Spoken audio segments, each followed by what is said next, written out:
જય માતાજી બા. મેં તો તમારે તકલીફ ને એવું બધું હોય તો હું તમને ઘરે રોજ ટિફિન આપવા આવું 2 ટાઈમ. હે પૈસા નહીં થાય? પૈસા વગર એમને એમ. હું બી બ્રાહ્મણ જ છું. હારું આપજો બસ એકાદ ચાખવા આપજો પહેલા. ચાખવા આપું એટલે પછી રેડી બસ 2 ટાઈમનું મોકલાવીશ. હા મોકલો. બરાબર. બીજી કોઈ શું તકલીફ? એક જ દિવસ વાંધો નહીં. પછી ના બ્રાહ્મણ જ છીએ આપણે, બધાને કરીએ છીએ તો નહીં. એમાં બીજી કોઈ ઘરમાં તકલીફ હોય, કરિયાણું ભરવાનું આ તે, બધું છે આપણે બ્રાહ્મણો માટે બધા માટે કરીએ છીએ. આપણે પૈસાની જરૂર નથી. હું એક સંસ્થા છે મારી, રાગીણીબેન બિપિનચંદ્ર સંસ્થા. આ જે સંસ્થા છે ને, રાગીણીબેન બિપિનચંદ્ર સંસ્થા કરીને છે. એ જે લોકો આમ જાતે કશું કરી ના શકતા હોય, ઘરડા હોય, તો એ લોકોને આવી સેવા આપે છે. તો મને જ બાની ખબર પડી ને, એટલે મેં આ બાએ મને કીધું કે આપણે એક બા છે અહીંયા. પછી એટલે આ એલો હું મોકલાવું, તમે ખાજો, પછી મને કહેજો.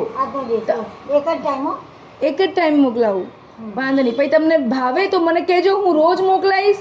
તમને કોઈ તકલીફ નહીં પડવા દઉં. બરાબર. જન સેવા એ પ્રભુ સેવા.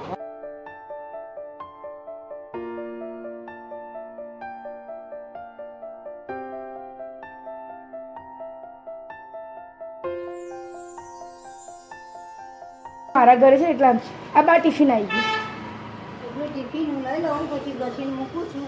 કેટલા વાગે આવશે લેવા? સાંજે હું ઘરે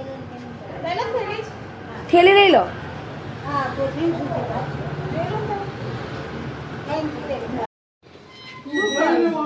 તું ખાઈ લે. હા તમે એમને ખવડાવી દો.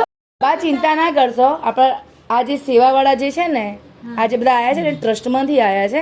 રાગીણીબેન બિપિનચંદ્ર સેવા કાર્ય ટ્રસ્ટ છે ને, હા લખ્યું છે ને, હા એ સેવા કાર્ય ટ્રસ્ટમાંથી જ બધા આવ્યા છે. ટિફિન આવે છે ને, તમારે કંઈ નહીં કરવાનું. ટિફિન તમને ભાવે છે ને? કેવું સરસ જમવાનું રેડી. રેડી ને? બસ ત્યારે આમ રોટલી બોટલી બધું આમ ચવાય છે ને, બધું ચવાય છે ને, મસાલા બસાલા બધા બરાબર છે ને, ઓકે છે ને? બસ.